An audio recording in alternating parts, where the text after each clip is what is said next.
Journal. I'm Steven Diaz. During the spring, summer, and fall, there are street vendors all over New York. But what you don't know is that some of these vendors are able to sell these fruits with the help of Vamos Unidos. Previously, vendors were subject to arrest and harassment by police, with regular fines and confiscation of merchandise. Now, with the help of Vamos Unidos, things have changed. Street vendors throughout New York City now have increased access to permits and have built better relations with police. With us today to tell us more about Vamos Unidos are Maria Huerta and Fernando Venancio. Hi, you guys. Welcome to the show. Hey, thank you. All right, I want to ask you, what does Vamos Unidos, what does it mean? So Vamos Unidos, is, as you know, it's a Spanish word. So it's vendedores ambulantes movilizando y organizando en solidaridad. So Unidos, in English, as you would know, would be unity. So street vendors organizing, mobilizing, and solidarity. When did you guys start? Like, what year did you guys start actually with the green cards and like vendors and everything? Well, we actually initially started, a couple of years back around 2004, and we actually came out from another organization called Esperanza del Barrio, which is located in El Barrio in Manhattan. And there was a couple of vendors that actually wanted to organize in the Bronx, so they felt that need, and our director Rafael Samanes actually decided to move and organize a new type of organization dedicated to the needs and of its members, which as you know now, it's called Vamos Unidos. Is it just about food, or is it all about any other vendors?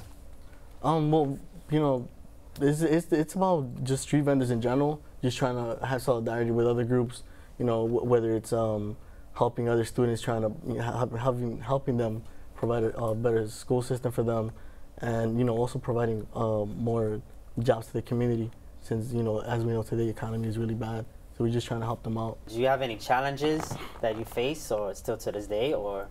Well, the challenge we face is the caps on the permits that. That's where we actually, that's one of our main campaigns. So back in 1979, we had a cap on food processing cards of 3,100. So, a lot of the vendors have to sell without permit because of that. So that's one of our main focus right now, to try to increase the caps. And that's with the New York City Green Card Initiative allows actually for that cap to grow, even though it's not exactly the food processing or the merchandise, but it does allow other families to have that access to the green cards. Why did you guys actually start this, though? Vamos Unidos. Why did you guys start it?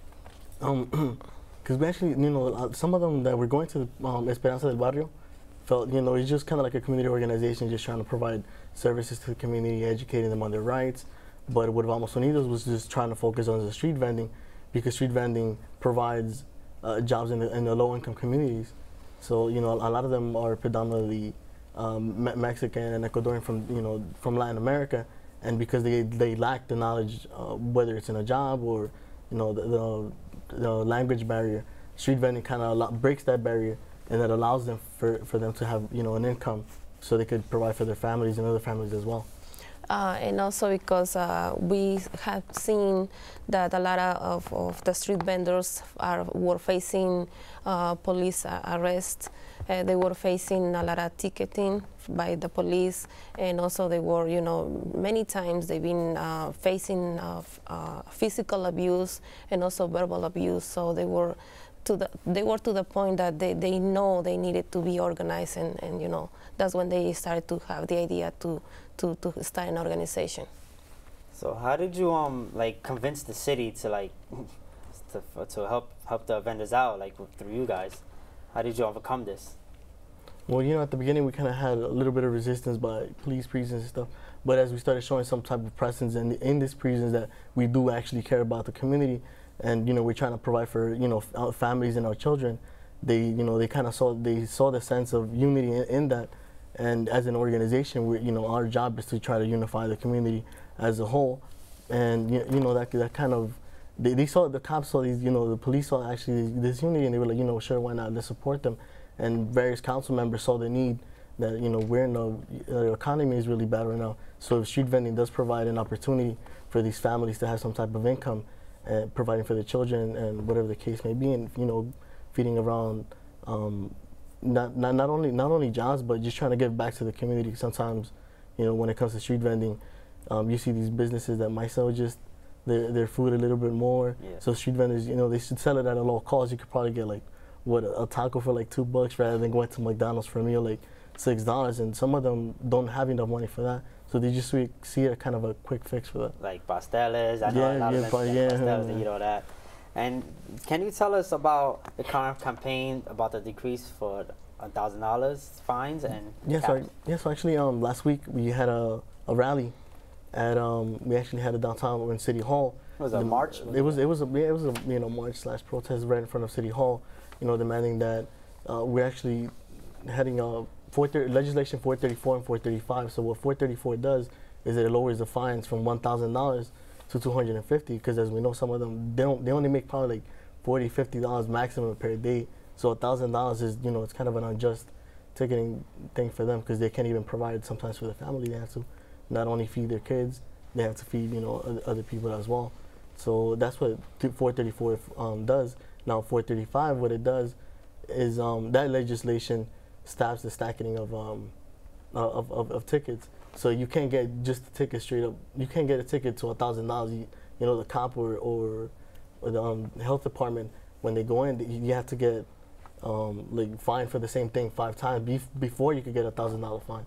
So, you know, that lowers it, because sometimes, you know, some of them are kind of unjust, and they're like, oh, you don't have gloves, you know, which is a health problem. Health hazard. A health hazard. So, you know, if you get caught that for 5 times, then that's when they can fine you for $1,000. I mean, and that benefits the families as a whole. Is it because they're just street vendors that they're abused by cops like that? I mean, I guess in a way, but at the same time, you know, we gotta be conscious that they're not making a lot of money out of street vending. You know, it's not a big business like McDonald's or any other business out there. So, you know, they're just trying to provide for, you know, 1 or 2 or 3 families. Can you tell us about the arrest and fines for the working folks? Still up to this day, we're still facing that big problem, you know, because a lot of, like he been mentioning, a lot of street vendors are getting ticketed by the police and by the health department. But the problem here is that they keep complaining about the street vendors. They keep blaming them for example, for throwing garbage, for keeping the streets not clean. But that's a myth, you know. Basically, the street vendors are providing a lot of, for example, we have a campaign now going on in Vamos Unidos with council member in Queens, Drum. We having a campaign saying that we have to keep our streets clean, and we really basically helping the city, you know, in that.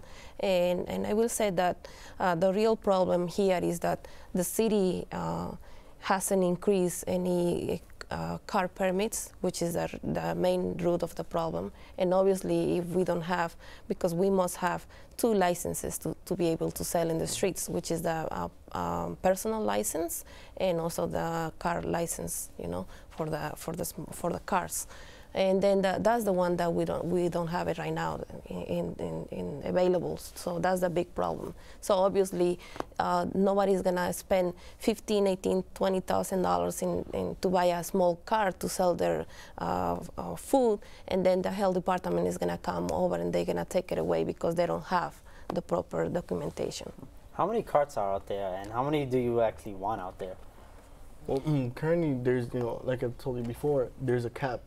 So for food processing cars, like, you know, the cars that are selling Mexican food or, you know, Dominican food, whatever it may be, there's a cap on that, so that's 3,100. Wow. Now for merchandise, which is like books and stuff of that type, it's only 853, I believe.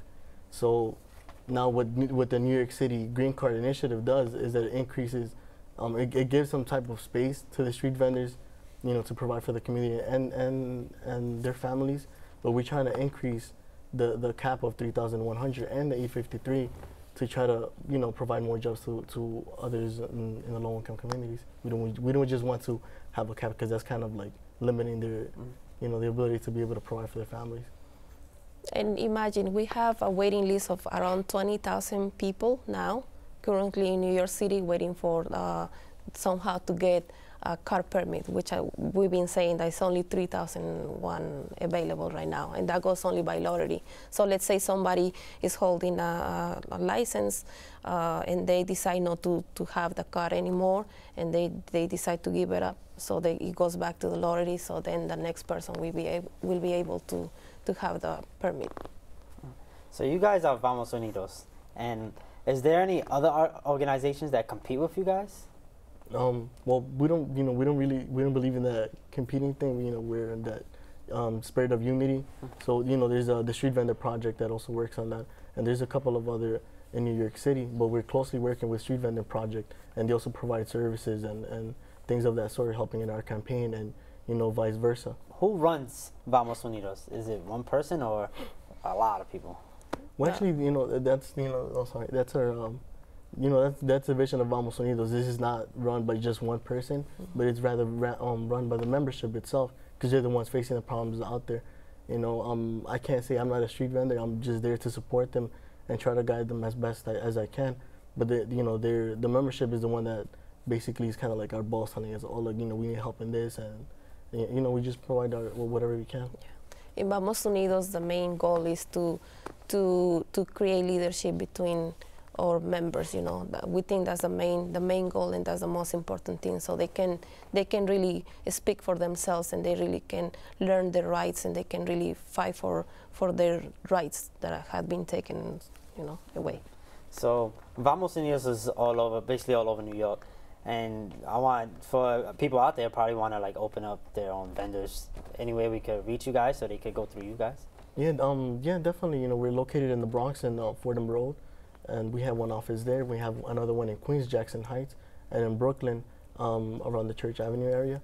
So, if you guys send an email at vamosunidos@gmail.com, or you just send us an email, we'll be able to get in contact with you as soon as possible. Any phone numbers? Or? Actually, the phone number's right here on my shirt. Vamos Unidos? Vamos Unidos right here. So that's... all right. Yeah, that's 718-312-8634.